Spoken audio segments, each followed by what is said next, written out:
লামডিংয়ে চলছে মিশ্র and company private লিমিটেডের রাজত্ব। বিধায়ক শিবু মিশ্র নিজের পরিবারকে নিয়ে দল চালানোর অভিযোগ। নির্বাচনের আগে বিধায়ক শিবু বাবুর পরিবারতন্ত্র নিয়ে ক্ষুব্ধ দল।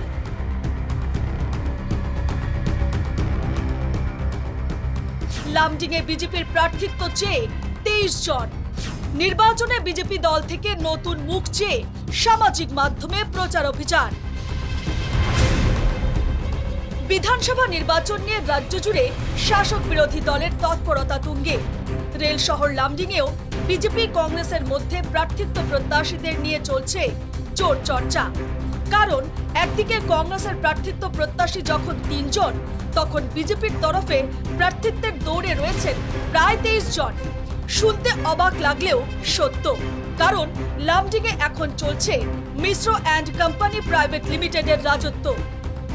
লামডিং সমষ্টিতে মহিলা ভোটার অত থাকা সত্ত্বেও আমাদের বিধায়ক মহোদয় লামডিংয়ে মহিলা মোর্চার প্রেসিডেন্ট, ওনার স্ত্রী, লামডিং টাউন মন্ডলের জেনারেল সেক্রেটারি, ওনার ভাই। দুর্ভাগ্যজনক, লামডিং সমষ্টিটা মিশ্র কোম্পানি পরিণত হয়েছে।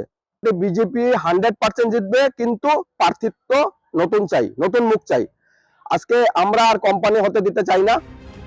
দলে যোগ্য কর্মী থাকার পরও ক্ষমতায় আসার পর বিধায়ক শিবুবাবু স্ত্রী মীরা মিশ্রকে মহিলা মোর্চার সভাপতি এবং ভাই অনিমেষ মিশ্র ওরফে পাপ্পু মিশ্রকে মণ্ডল সম্পাদকের দায়িত্ব দেওয়ার অভিযোগ। অর্থাৎ ক্ষমতার অপব্যবহার করে দলীয় কর্মীদের গুরুত্ব না দিয়ে নিজের পরিবারের সদস্যদের দ্বারা এক প্রকার মিশ্র অ্যান্ড কোম্পানি প্রাইভেট লিমিটেড চালানোর অভিযোগ। তবে প্রায় 3 বছর পর দলীয় কর্মীদের বিক্ষোভের ফলে বিধায়ক শিবুবাবুর স্ত্রী এবং ভাই দুজন উক্ত পদ ছাড়লেও আজ পর্যন্ত দল অভ্যন্তরীণ কোন্দলে জর্জরিত বলে অভিযোগ।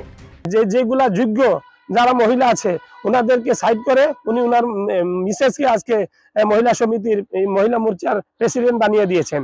আজকে আপনি অনিমেষ মিশ্র আপনি দেখবেন বিধায়ক ফান্ডের, আমাদের যেটা বিধায়ক ফান্ড বা যেটা আনটাইড ফান্ড আছে, ওই ফান্ডের যত ইনচার্জ আপনি এই অনিমেষ মিশ্রকে বানিয়ে দিয়েছেন।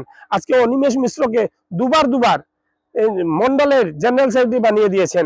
আজকে অনিমেষ মিশ্রকে আপনি লামডিং যেটা পৌরসভা ইলেকশনে প্রার্থী হিসাবে উনি ঘোষণা করার চেষ্টা করেছিলেন। পার্টির থেকে যখন আপত্তি আসে তখন উনি উনার নামটা উজ্জ্বল করেছিলেন।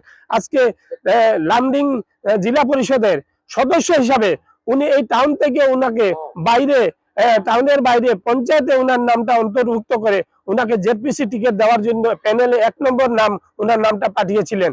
দল থেকে যখন উনি ধমক খাওয়ার পরে উনি এই নামটা উঠাতে বাধ্য হয়েছেন।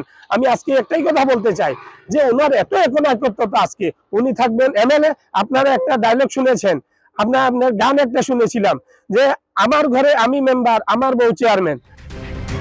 আর তাই এবার এই বিধায়ক পদের জন্য দৌড়ে, অর্থাৎ লামডিং থেকে মহিলা পুরুষ মিলিয়ে প্রার্থিত্ব প্রত্যাশী প্রায় 23 জন।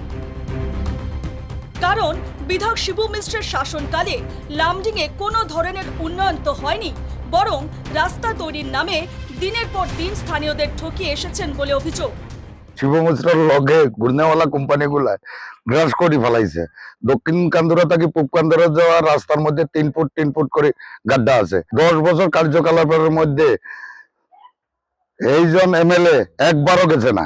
তার লগে যে নেতা পালি নেতাগুলা আছে সবের অঙ্ক করছে। রাজ্যের উন্নয়নমূলক কামে কোনো তারা হাত দিছে না। বিজেপি দল থেকে নতুন মুখ চেয়ে সামাজিক মাধ্যমে চলছে প্রচার। আজ লামডিংবাসীর একটাই দাবি, আগামী নির্বাচনে লামডিংয়ে চাই নয়া মুখ, নয়া বিধায়ক, যেন বন্ধ হয় Mishra and company private limited. Lumding থেকে ধীরাজ দে এবং হোজাই থেকে বিশ্বজিৎ চক্রবর্তীর রিপোর্ট, নিউজ লাইভ বাংলা।